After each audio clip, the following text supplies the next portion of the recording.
Acceptez. Où partez, voilà ce qu'ils m'ont dit, le jour où j'ai découvert que le fils du patron, âgé de 26 ans et fraîchement diplômé, touchait 25% de plus que moi, malgré mes 22 ans d'expérience. Le lendemain matin, je suis arrivé à 4h15, et j'ai déposé cette enveloppe sur le bureau du PDG. Il l'a trouvée à 8h30, et, en quelques minutes seulement, a convoqué une réunion d'urgence. Je m'appelle Nicolas Patterson. J'ai 49 ans. Et, jusqu'à il y a 72 heures, je pensais avoir enfin trouvé une entreprise qui valorisait l'expérience, plutôt que les jeux politiques. Un endroit où mes 8 années dans l'armée, suivies de 22 ans à trimer dans les opérations de fabrication, les protocoles de sécurité, et l'efficacité de la production, allaient enfin signifier quelque chose. Je me trompais lourdement. Mais laissez-moi revenir en arrière, là où tout a commencé. 3 semaines plus tôt, je franchissais les portes de l'usine de précision components, à Lancaster, en Pennsylvanie, prêt à prouver que je méritais le poste qu'on m'avait proposé. Directeur principal des opérations. Le recruteur m'avait présenté cela comme l'opportunité idéale, parfaite pour quelqu'un ayant mon parcours, et ma discipline militaire. S'ensuivaient 2 décennies passées à gravir les échelons de la fabrication. L'entreprise produisait des pièces de précision pour l'aérospatiale et l'automobile. Environ 280 employés, des contrats stables, une solide réputation. L'offre salariale était de 68 000 $ par an, ce qui n'avait rien d'extraordinaire, mais restait correct pour la région. Plus important encore, c'était assez proche du domicile de mon ex-femme, me permettant ainsi de voir mes enfants régulièrement. Après mon divorce, survenu 2 ans plus tôt, cela comptait bien plus que l'argent. Le premier jour s'est déroulé selon la routine habituelle. Photo pour le badge, accès au système, formation à la sécurité, autant de choses que je pourrais faire les yeux fermés, après 2 décennies dans le secteur. Mon superviseur, Steven Rodriguez, semblait assez compétent, un homme méthodique, qui connaissait bien ses chiffres. Il m'a fait visiter les bureaux du 3e étage, m'a expliqué les structures hiérarchiques, puis m'a présenté à l'équipe. Vous allez travailler avec certaines de nos recrues les plus récentes, m'a dit Steven, alors que nous passions devant un groupe de postes de travail, près des fenêtres, de jeunes talents que nous avons fait venir au cours du dernier trimestre. Ces jeunes talents se sont avérés être une bande de fraîchement diplômés, embauchés à des postes qui, normalement, exigeaient 5 à 7 ans d'expérience. L'un d'eux était Lucas Morrison, 26 ans. Des vêtements coûteux, une poignée de main assurée, et ce genre de sourire facile qui vient du fait de n'avoir jamais essuyé de refus de sa vie. Lucas? Je te présente Nick Patterson, a dit Steven, il va s'occuper de la supervision de la production, et des protocoles d'efficacité. Lucas nous avait rejoint 3 semaines plus tôt seulement, en tant que superviseur de production. Superviseur de production? Le même niveau que des postes que j'avais mis 15 ans à atteindre. Où travaillez-vous avant précision, ai-je demandé, pour faire la conversation. C'est en fait mon premier vrai emploi, a répondu Lucas. Toujours souriant. J'ai été diplômé au printemps dernier, j'ai fait un peu de conseil pendant l'été, puis j'ai commencé ici en janvier. Premier vrai emploi. Superviseur de production. J'ai gardé un visage totalement neutre. Eh bien, bienvenue dans le monde réel, ai-je dit. La première semaine s'est écoulée dans le flot habituel, assimiler les systèmes, comprendre les flux de travail, et démêler qui gérait réellement les choses, par opposition à ceux qui n'avaient que le titre. Chaque entreprise a ses particularités, et Précision ne faisait pas exception. Ce qui était différent, en revanche, c'était la fréquence à laquelle je devais expliquer des concepts de base de la fabrication à Lucas. Et, Nick. Petite question, disait-il, en surgissant devant mon bureau avec son ordinateur portable. J'essaie de comprendre ce rapport d'écart, d'efficacité, et je ne sais pas trop comment calculer les différences de pourcentage, ou encore, tu peux jeter un œil à ce calendrier de production. Mes chiffres semblent faux, mais je ne trouve pas mon erreur. Ou bien, c'est quoi déjà, la différence entre le temps de cycle et le temps de tact? Chaque question, prise isolément, était légitime. Tout le monde a besoin d'aide. À ses débuts, mais la fréquence, alliée à la nature fondamentale de ces interrogations, commençait à dresser un portrait qui ne me plaisait guère. Il ne s'agissait pas de quelqu'un ayant besoin d'éclaircissements sur des procédures propres à précision. Il s'agissait de quelqu'un qui ne comprenait tout simplement pas les rouages de base du métier pour lequel il avait été engagé. À la fin de la première semaine, j'avais expliqué à Lucas les principes du Lean Manufacturing, qu'il aurait dû apprendre dans n'importe quel programme d'ingénierie digne de ce nom. Je lui avais détaillé les calculs de TRS, taux de rendement synthétique, pourtant standard dans l'industrie. Et j'avais carrément reconstruit 2 de ses rapports d'efficacité à partir de zéro, car ces analyses n'avaient aucun sens mathématique. Tu me sauves la vie, répétait-il à chaque fois, comme si lui apprendre son métier faisait naturellement partie de mes responsabilités. C'est au cours de la 2e semaine que les choses sont devenues intéressantes. J'étais arrivé tôt, un mardi matin, pour travailler sur un modèle d'efficacité complexe destiné à notre plus gros client. Les bureaux étaient presque déserts, avec seulement quelques autres lève-tôt éparpillés ici et là. J'avais besoin de données historiques de production remontant sur 3 ans. Steven m'avait indiqué qu'elles se trouvaient sur le réseau partagé des opérations, classées par projet et par exercice fiscal. Je me suis rendu sur le lecteur réseau, j'ai parcouru les dossiers, et j'ai trouvé le répertoire client recherché. À l'intérieur, se trouvait un sous-dossier nommé « Archives 2019 à 2024 ». J'ai cliqué, et mon écran s'est rempli de dizaines de fichiers, rapports de production, présentation client, analyse d'efficacité, et documents d'audit. J'ai fait défiler la liste, cherchant les données spécifiques dont j'avais besoin. Soudain, j'ai aperçu un fichier qui n'avait rien à faire là. Compensation analysie opération Q4 internal.xlsx. J'aurais dû le fermer immédiatement. J'aurais dû me mêler de mes affaires. Mais l'armée m'a appris une chose essentielle, avant toute autre, rassembler des renseignements avant d'engager le combat. Et la présence de ce fichier, là où il ne devait pas être, avec des mots comme « rémunération » et « interne », a réveillé tous les instincts tactiques que j'avais développés pendant mes 8 années de service militaire. J'ai cliqué. Le tableur s'est affiché, révélant les noms des employés, leur titre de poste, leur département, leur date d'embauche, leurs années d'expérience, et leur salaire de base annuel. J'ai fait défiler lentement, reconnaissant des noms, associant des visages à des chiffres. Puis, je suis tombé sur ma propre ligne. Ligne 42, Nicolas Patterson, directeur principal des opérations, département. Opération. Embauché le 15 janvier 2024. 22 ans d'expérience.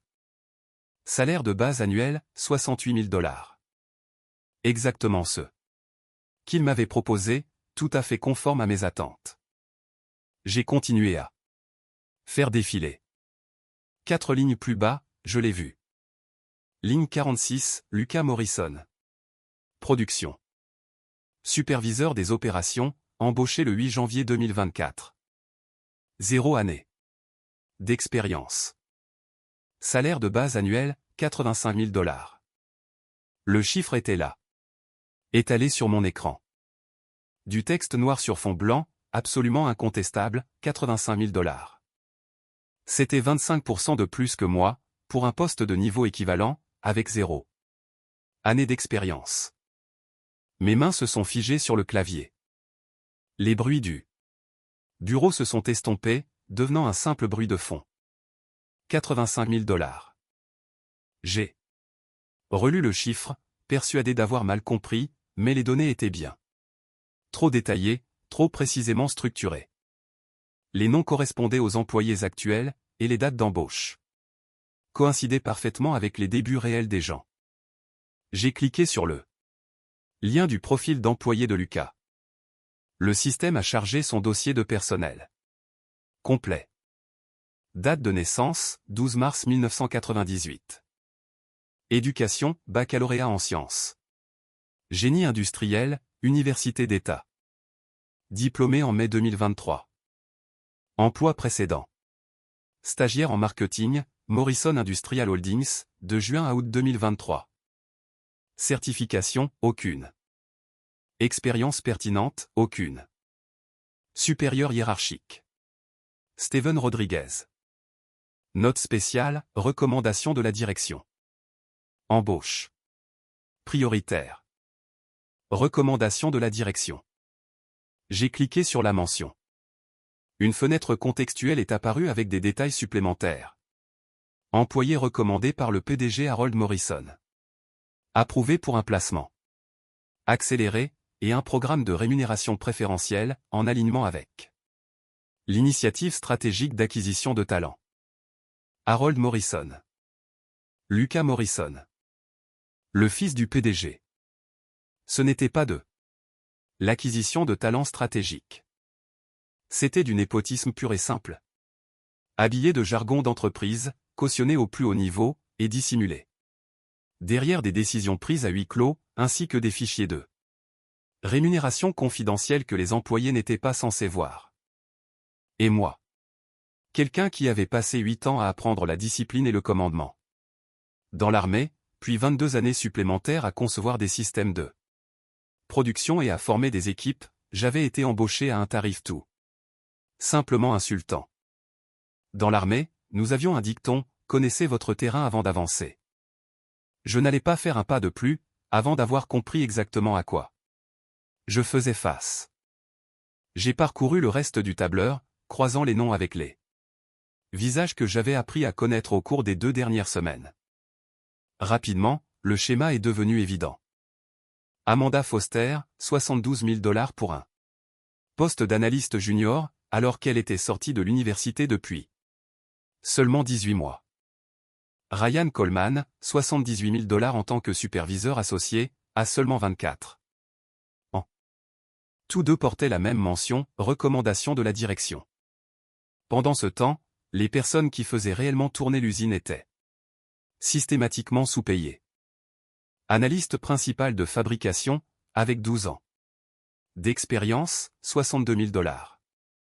Spécialiste principal des opérations, avec 15 ans d'expérience, 64 000 $. Directeur de production, qui avait personnellement maintenu l'usine prête pour les audits pendant une décennie. 71 000 $. J'ai imprimé le tableur.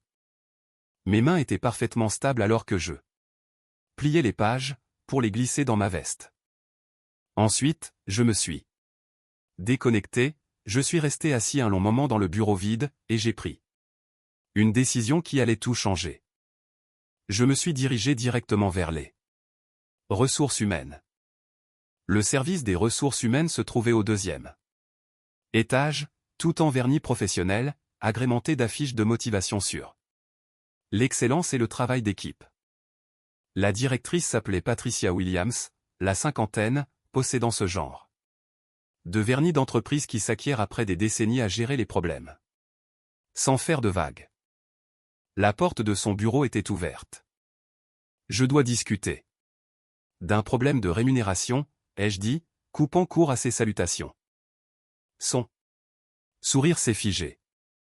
Bien sûr, asseyez-vous, je vous en prie. Je me suis assis, j'ai sorti le tableur imprimé de ma veste, et je l'ai posé sur son bureau. Les pages étaient pliées, de sorte que seules les lignes pertinentes étaient visibles. La mienne, et celle de Lucas, côte à côte. Je suis tombé par accident sur ce fichier alors que je cherchais des données de production. Ai-je déclaré d'une voix calme. J'aimerais qu'on m'explique pourquoi quelqu'un embauché une semaine avant moi, avec 0 expérience pertinente, et au même niveau de poste, et payé 25% de plus que moi. Le regard de Patricia est descendu sur le papier. Pendant une fraction de seconde, son expression n'a pas changé, mais quelque chose a bougé dans ça. Posture. Elle s'est figée, comme quelqu'un qui vient de réaliser qu'il se trouve au milieu d'un champ de mines. Nicolas, a-t-elle dit lentement, ce document contient des informations confidentielles sur le personnel, auxquelles vous ne devriez pas avoir accès. Je le comprends bien, ai-je répondu.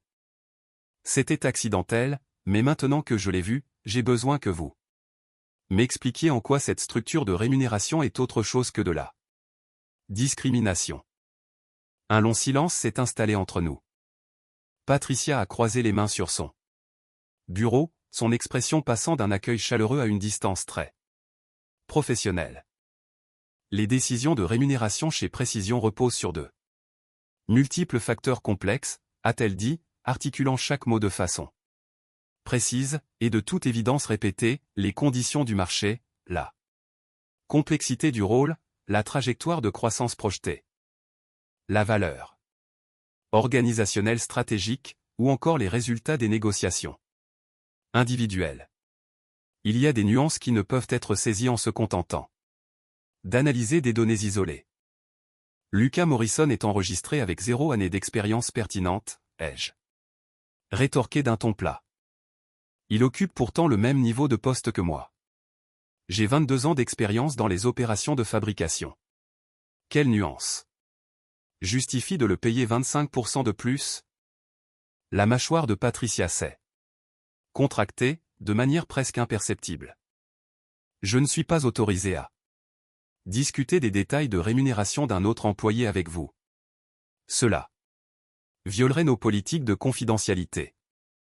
Alors, discutons de la mienne.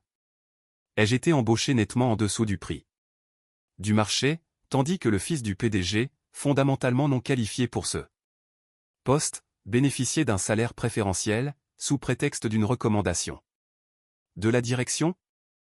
Un nouveau silence s'ensuivit, plus long cette fois. Je pouvais l'avoir pesé. Les options, calculant les risques à la manière d'un général planifiant des mouvements de troupes. Nicolas, je comprends que cela puisse sembler injuste. De votre point de vue, a-t-elle fini par dire, sa voix glissant vers un ton plus froid, mes précisions évoluent dans un environnement compétitif. Parfois. Pour attirer ce que nous considérons comme des talents à haut potentiel, il est nécessaire de proposer des offres préférentielles, qui reflètent la valeur future plutôt que l'expérience actuelle. Des talents à haut potentiel, ai-je répété lentement. C'est ainsi que l'on appelle le népotisme, désormais? Son visage s'est complètement durci, toute chaleur professionnelle s'évaporant instantanément, comme de l'eau sur deux l'asphalte brûlant. Je pense que nous en avons terminé, Nicolas. Vous êtes chez Précision depuis exactement 10 jours. Je vous conseille de vous concentrer sur l'apprentissage de vos responsabilités, plutôt que de vous préoccuper de décisions stratégiques. En matière de rémunération, qui se situe bien au-dessus de votre niveau. Elle s'est levée, s'est dirigée vers la porte de son bureau, et l'a ouverte. Le renvoi était sans équivoque. Vous avez 2 choix, a-t-elle ajouté doucement. Acceptez le poste convenu lors de la signature de votre contrat de travail, ou démissionner. Ce sont vos seules options. Je me suis levé lentement, plongeant mon regard dans le sien. C'est compris, ai-je dit. Puis, je suis sorti. Mais, alors que je quittais son bureau, le cœur battant, mes pensées se structurant en quelque chose de bien plus net que de la simple colère, j'ai réalisé une chose importante. Elle se trompait. J'avais une 3e option. L'armée m'a appris que, face à une force supérieure, on n'attaque pas de front. On rassemble des renseignements, on planifie sa stratégie, puis on frappe là où ils s'y attendent le moins. Patricia Williams venait de commettre une erreur tactique cruciale, elle avait sous-estimé son adversaire. Ce soir-là, assis dans mon appartement, j'ai commencé à monter un dossier. Pas encore une action en justice, non. Un dossier de renseignement. J'ai ouvert mon ordinateur portable, j'ai récupéré le tableur des rémunérations que j'avais sauvegardé sur mon stockage cloud personnel, et j'ai commencé à croiser les données de chaque nom de cette liste. Profil LinkedIn, biographie d'entreprise, enquête salariale du secteur, base de données de certification professionnelle, vérification des antécédents scolaires. Plus je creusais, plus le schéma devenait accablant. Il ne s'agissait pas seulement de Lucas Morrison. C'était systémique. Chaque parent de membre de la direction, diplômé au cours des 18 derniers mois dans des domaines sans aucun rapport, avait été placé à un poste surévalué, assorti d'un salaire à donner là. Nausée aux vétérans de l'industrie. Lucas Morrison, 85 000 $, sans la moindre expérience pertinente. Amanda Foster, 72 000 $ pour un poste d'analyste junior, elle, la fille du vice-président du développement commercial. Ryan Coleman, 78 000 $ en tant que superviseur associé, lui, le neveu de mon superviseur, Steven.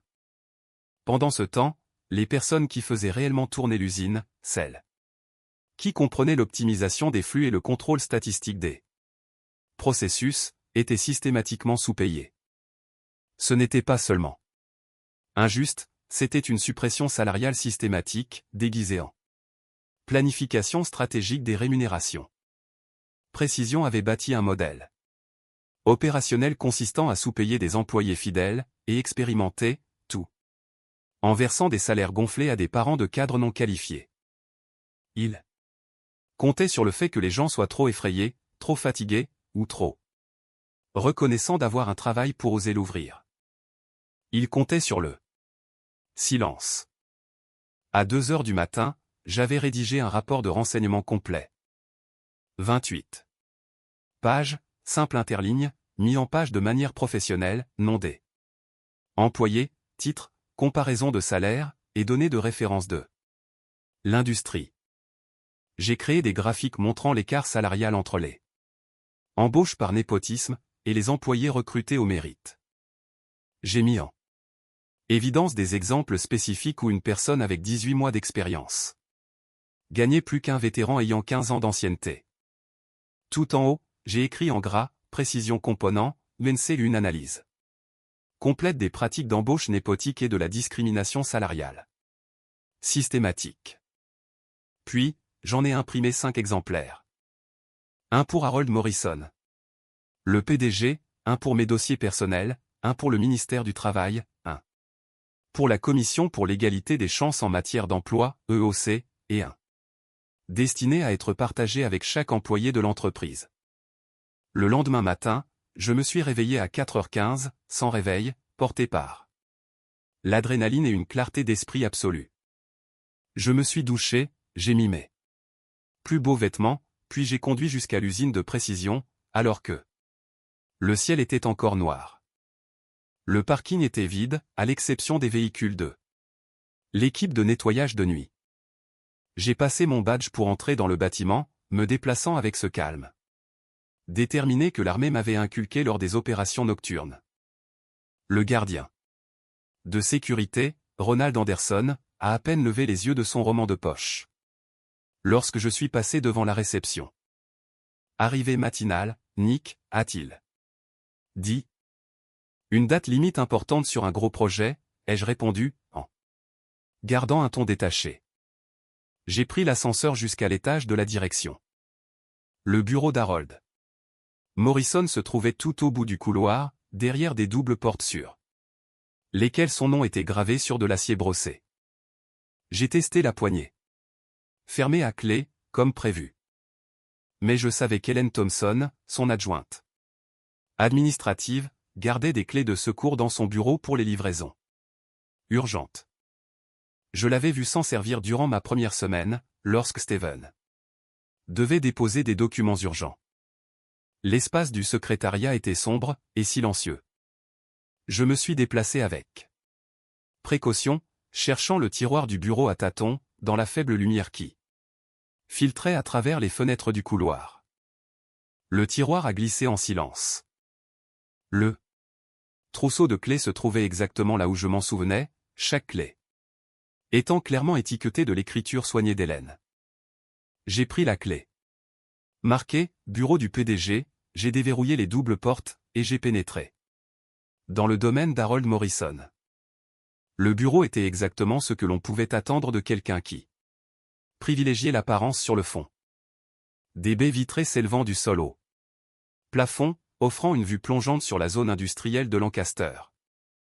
Des meubles en cuir qui coûtaient probablement plus cher que la voiture de la plupart des gens. Un bureau si impeccable, et si méticuleusement ordonné, qu'il ressemblait à une pièce d'exposition de musée.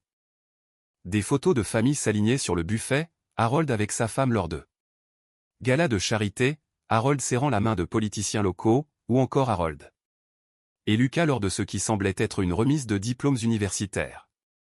J'ai traversé la moquette épaisse, mais pas étouffée, totalement silencieux, et j'ai déposé une enveloppe Kraft scellée en plein milieu de son bureau. Sobre, vierge de toute inscription, à l'exception de mon nom, inscrit proprement à l'encre noire sur le dessus. Pas de mot théâtral, aucune explication, juste le rapport de renseignement de 28 pages. Puis, je me suis retourné, j'ai reverrouillé les portes derrière moi. J'ai remis la clé dans le tiroir d'Hélène, et j'ai quitté l'étage de la direction, en le laissant exactement dans l'état où je l'avais trouvé. Mais je ne suis pas rentré chez moi. Je suis retourné à mon bureau, au 3e étage. Je me suis connecté à ma session, et j'ai ouvert ma boîte mail. La véritable opération ne faisait que commencer. J'ai ouvert l'annuaire d'entreprise de précision, l'intégralité des 280 employés, du personnel administratif débutant au cadre supérieur. J'ai rédigé un nouveau message, et j'ai commencé à ajouter absolument tout le monde dans la ligne des destinataires. Des noms que je connaissais, des noms que j'apprenais encore à découvrir, des personnes de départements où je n'avais même jamais mis les pieds. La ligne d'objet indiquait « Rapport de transparence sur les rémunérations ». Ce que précision vous cache. J'ai joint le rapport complet de 28 pages, puis j'ai rédigé un court message direct. Chers collègues, vous méritez de savoir ce que vous valez. Vous méritez de savoir combien sont payées les personnes qui travaillent à vos côtés. Précision component abattu. Son succès sur votre expertise, vos longues heures de travail, et votre dévouement. Pendant ce temps, elle a systématiquement sous-payé ses employés expérimentés, tout en récompensant les liens familiaux au détriment des qualifications. Vous trouverez en pièce jointe une analyse détaillée de la structure salariale de précision, comprenant des comparaisons avec les normes de l'industrie, ainsi que des preuves documentées des écarts majeurs entre les embauches basées sur le mérite et les placements népotiques. Lisez ce document, partagez-le, et décidez par vous-même de ce qu'il signifie. Nicholas Patterson, directeur principal des opérations. Mon doigt est resté suspendu au-dessus du bouton d'envoi.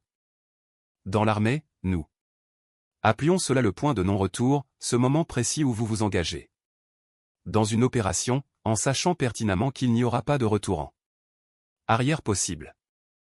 Dès que cet email quitterait ma boîte d'envoi, tout changerait, pour moi, pour précision, et pour chaque personne dont le nom figurait sur cette liste de destinataires. J'ai pensé à mes enfants, à l'accord de garde qui dépendait de ma stabilité professionnelle. J'ai pensé aux avertissements de mon ex-femme sur mon incapacité à simplement baisser la tête et faire mon travail. J'ai pensé à la fiction confortable que la plupart des entreprises s'efforçaient de maintenir. L'idée que le travail acharné, et la loyauté, finissaient toujours par être récompensés. L'illusion que le système était fondamentalement juste, même s'il s'avérait parfois lent. Puis, j'ai pensé aux jeunes ingénieurs que j'étais en train de former, des jeunes brillants qui croyaient commencer leur carrière dans une entreprise valorisant le mérite. J'ai pensé aux ouvriers de production qui enchaînaient des quarts de 12 heures depuis des années, convaincus que leur expérience avait de la valeur. J'ai pensé à chaque email reçu ces 2 dernières semaines, de la part de collègues qui me demandaient de l'aide pour résoudre des problèmes que Lucas Morrison aurait dû régler lui-même.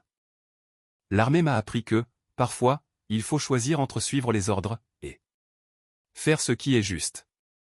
La question ne se posait même pas. J'ai cliqué sur « Envoyer ». Le message a quitté ma boîte d'envoi avec un léger son de confirmation, qui a semblé résonner dans le silence du bureau. 280 copies de La Vérité s'envolent. Vers 280 boîtes de réception différentes, transportant 28 pages de preuves. Tangibles, prêtes à faire voler en éclats les mensonges confortables que Précision vendait à ses employés. Je me suis adossé à ma chaise, les mains immobiles, le cœur serein, et j'ai attendu que la tempête éclate. Cela n'a pas pris beaucoup de temps. À 7h30, les premiers employés ont commencé à arriver pour l'équipe du matin. À 7h45, j'entendais déjà des voix s'élever dans le couloir, des discussions animées, des gens qui s'interpellaient à travers l'open space. À 8h, ma boîte de réception a commencé à déborder de réponses. Ces données sont-elles exactes? Mon Dieu, Nick. Ça explique tout, je partage ça avec ma femme, elle ne va jamais me croire. Comment as-tu eu accès à ces informations?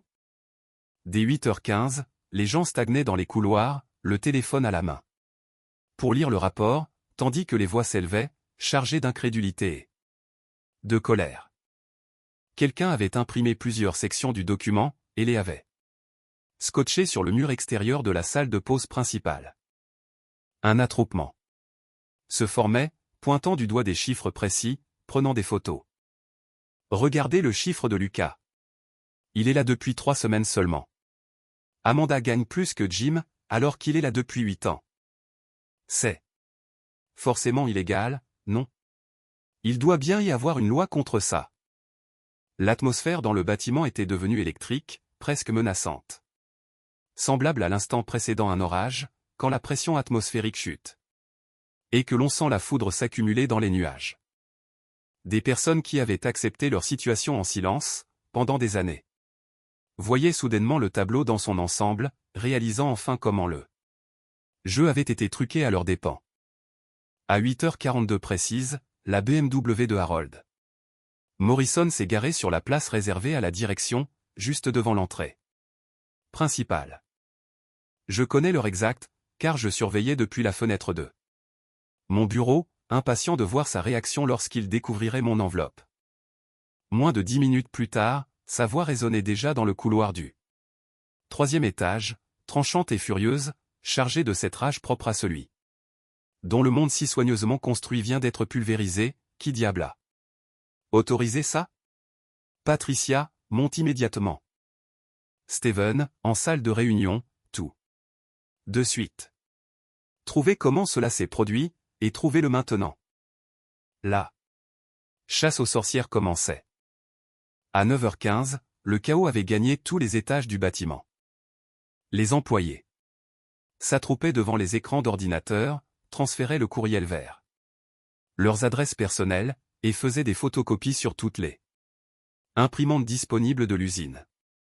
Les lignes de production s'étaient pratiquement arrêtées, les ouvriers se rassemblant par petits groupes pour analyser les chiffres, et partager leurs déceptions sur les promotions manquées. Ou les augmentations jamais accordées. À 9h28, le téléphone de mon bureau a sonné. Une ligne interne provenant du secrétariat de la direction, Monsieur Patterson, vous devez vous présenter immédiatement à la salle de conférence de la direction numéro 5. J'y vais de ce pas, ai-je répondu calmement. J'ai ajusté ma cravate, j'ai pris ma veste. Puis je me suis dirigé vers l'ascenseur. Le trajet jusqu'à l'étage de la direction m'a semblé plus long que d'habitude. Mais mes mains restaient fermes, et ma respiration régulière. 8 années de service militaire m'avaient appris à garder mon calme sous la pression. 22 ans. Dans la fabrication m'avaient appris à gérer les cadres dirigeants qui s'imaginent que l'intimidation constitue une stratégie de management. J'étais prêt pour cet affrontement. Je me suis avancé vers la salle de conférence numéro 5, et j'ai ouvert la porte. 6 personnes m'y attendaient, disposées à la manière d'un tribunal, prêtes à rendre leur verdict.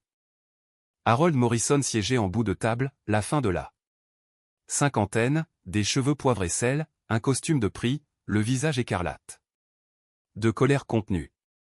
Patricia Williams serrait un sous-main en cuir comme s'il s'agissait d'une bouée de sauvetage, son habituel sang-froid professionnel s'effritant pour laisser entrevoir une panique évidente. Lucas Morrison se tenait d'un côté, l'air perdu et profondément mal à l'aise. Comme s'il s'était réveillé au beau milieu du cauchemar de quelqu'un d'autre. Steven Rodriguez était également présent, assis à l'écart des autres, affichant une expression difficile à décoder, quelque part entre l'inquiétude et la résignation. Deux hommes que je ne connaissais pas encadraient Harold, vêtus de costumes sombres, avec des mallettes en cuir, des avocats, de toute évidence. Enfin, Helen Thompson était installée près de la porte, son ordinateur portable ouvert, sans doute pour consigner tout ce qui allait se dire. Personne ne m'a invité à m'asseoir. Harold n'a pas perdu de temps en formules de politesse, qu'est-ce que vous croyez fabriquer, bordel? J'apporte de la transparence, ai-je répondu calmement, ma posture militaire reprenant le dessus par réflexe. À l'armée, on apprend à rester impassible. Lorsque les officiers supérieurs perdent leurs moyens.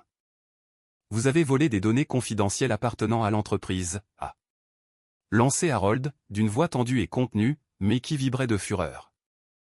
J'ai simplement ouvert un fichier qui était mal stocké, dans un répertoire. Réseau partagé, ai-je répliqué. J'ai documenté des informations réelles, et vérifiables, sur des pratiques salariales que vos employés ont le droit d'analyser, tant sur le plan légal qu'éthique. Vous n'avez aucun droit. J'ai absolument tous les droits, les jeux interrompus, ma voix restant calme. Mais se faisant nettement plus dur. Et à moins que vous ne souhaitiez voir ce rapport transmis au ministère du Travail, à l'EOC, à la SEC, à toutes les revues économiques de Pennsylvanie. Et à chacun de vos responsables des contrats fédéraux qui seraient très curieux d'apprendre comment une entreprise titulaire de contrats gouvernementaux discrimine de manière systématique dans ses rémunérations, je vous suggère de vous asseoir et d'écouter ce que j'ai à vous dire. Un silence de mort s'est installé, ce genre de silence où l'on a l'impression que tout l'air a été aspiré hors de la pièce. Le visage d'Harold est passé du rouge à un violet sombre et menaçant, mais il s'est assis lentement. Délibérément, agrippant le bord de la table de conférence de ses deux mains.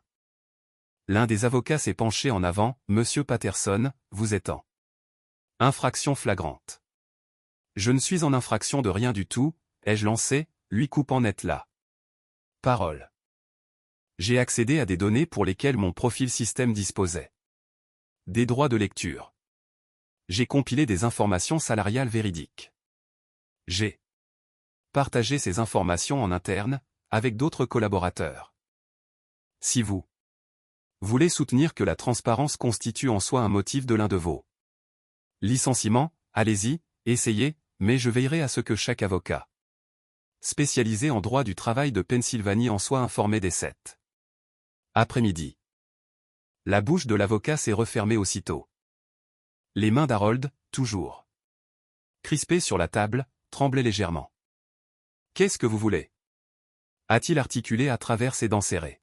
« Je veux que vous répariez cela » ai-je simplement répondu. « Réparer quoi ?» Tout.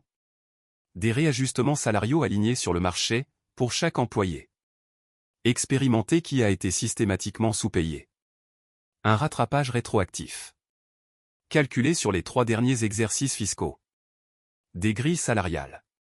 Transparentes, et affichées publiquement à l'avenir.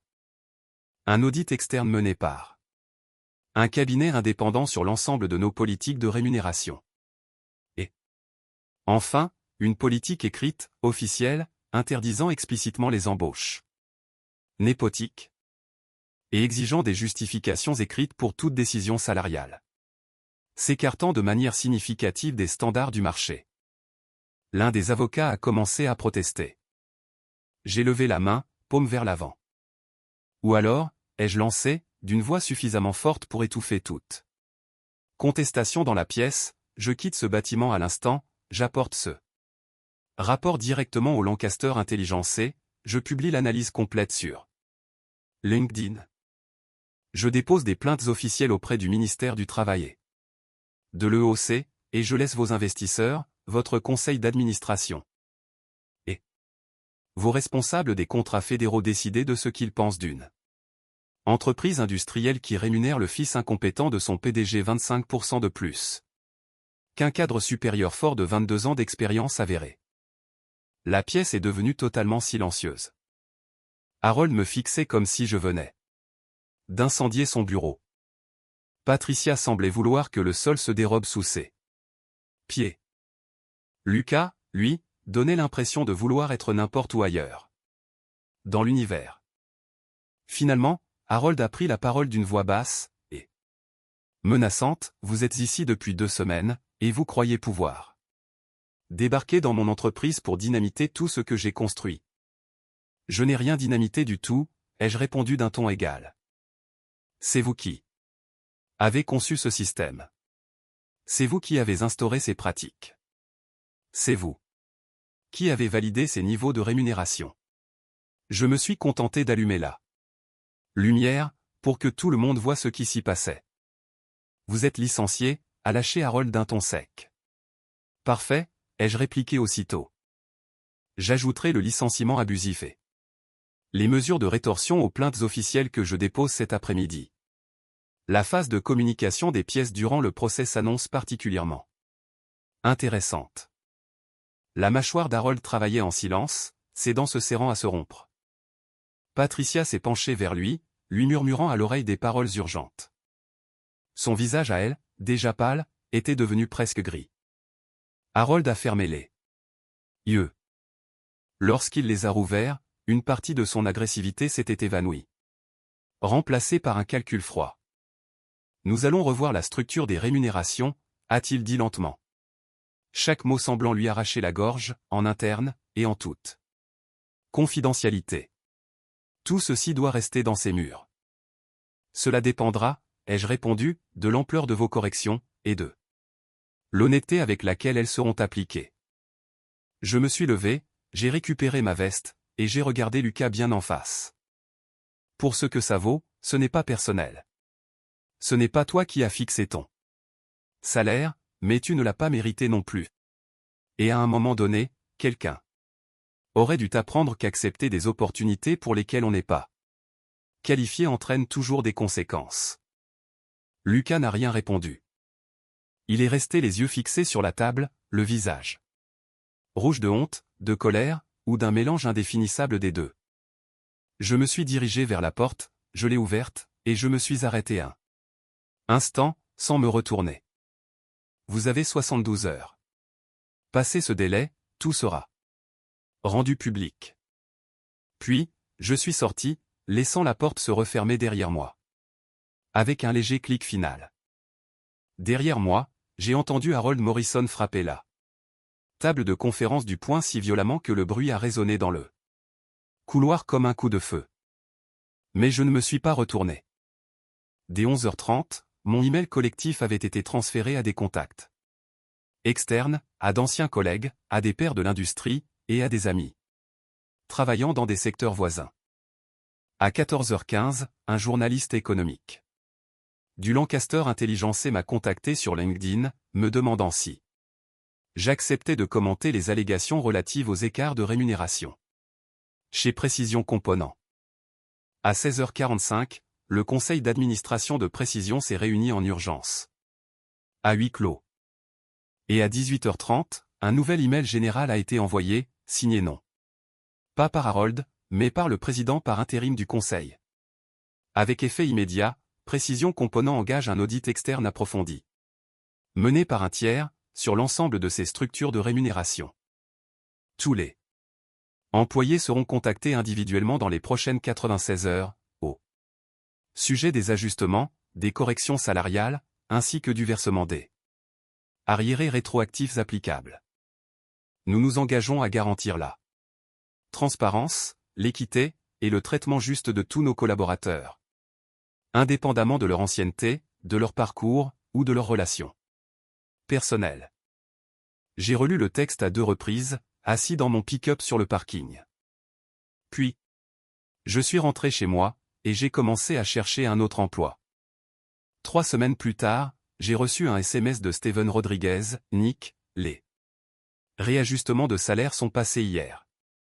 Les rappels de salaire ont été crédités ce matin. Les gens sont très émus. Plusieurs ont fondu en larmes. Découvrant les montants. Tu as changé des vies ici. Merci. 2 heures après, j'ai reçu un autre message, Lucas a démissionné la semaine dernière. Le conseil d'administration lui a posé un ultimatum, démissionner de lui-même, ou être licencié pour motif grave, lié à la falsification de ses qualifications. Il a choisi la première option. Aux dernières nouvelles, il travaille désormais dans l'entreprise de construction de son père. Et enfin, ce soir-là, un dernier message m'est parvenu, envoyé par une personne dont je ne connaissais pas le nom, mais dont la signature de courriel indiquait qu'elle était contrôleuse financière principale. Harold Morrison a quitté ses fonctions de PDG cet après-midi. Le conseil d'administration a invoqué des défaillances de gouvernance et des problèmes de responsabilité. Il a également été demandé à Patricia Williams de démissionner. Je me suis dit que vous aimeriez le savoir. Vous l'avez fait. Vous avez vraiment tout changé. J'ai lu ces 3 messages assis sur mon canapé, mon ordinateur ouvert, l'écran affichant des sites de recherche d'emploi. Puis, j'ai refermé l'ordinateur, je me suis adossé, et j'ai souri. Non pas parce que j'avais remporté une bataille d'entreprise, mais parce que j'avais enfin cessé d'accepter un système qui ne valorisait pas les bonnes choses. 4 mois plus tard, j'ai accepté un poste chez un concurrent. Il m'avait contacté après avoir entendu parler de l'affaire de transparence chez Précision, dans des revues spécialisées du secteur. Ma rémunération globale s'élevait à 89 000 $, soit 31% de plus que ce que Précision m'avait proposé initialement. Et cela, non pas en raison de mon nom de famille, mais bien grâce à mon expérience. Lors de mon premier jour, le directeur de l'usine m'a serré la main, et m'a dit des mots que je n'oublierai jamais, ici, nous n'embauchons pas les gens en fonction de leur relation familiale. Nous les embauchons pour ce qu'ils savent faire. Et d'après tout ce que j'ai vu, vous êtes exactement le genre de personne qui tire les organisations vers le haut, simplement en refusant de tolérer la médiocrité. C'était tout ce que j'avais toujours voulu. Parfois, un système ne change pas parce que les gens demandent gentiment, ou parce qu'ils déposent de discrètes plaintes qui finissent par s'entasser dans les armoires des RH. Il change parce que quelqu'un, enfin, refuse de garder le silence. L'armée m'a appris que, parfois, il faut savoir choisir entre obéir aux ordres et faire ce qui est juste. Après 2 semaines dans cet emploi, on m'a dit d'accepter leur système défaillant, ou de partir. Je n'ai choisi ni l'un ni l'autre. Je les ai forcés à regarder en face ce qu'ils avaient construit. Et lorsqu'ils ont tenté d'enterrer la vérité, j'ai fait en sorte que tout le monde puisse la voir. L'enveloppe qui s'est retrouvée sur ce bureau, ce matin-là, contenait bien plus que de simples feuilles imprimées. Elle contenait la preuve que l'expérience a de la valeur, que la justice mérite qu'on se batte pour elle, et que, parfois, le meilleur moyen de protéger ceux qui vous entourent est de refuser de se taire lorsque l'on découvre la vérité.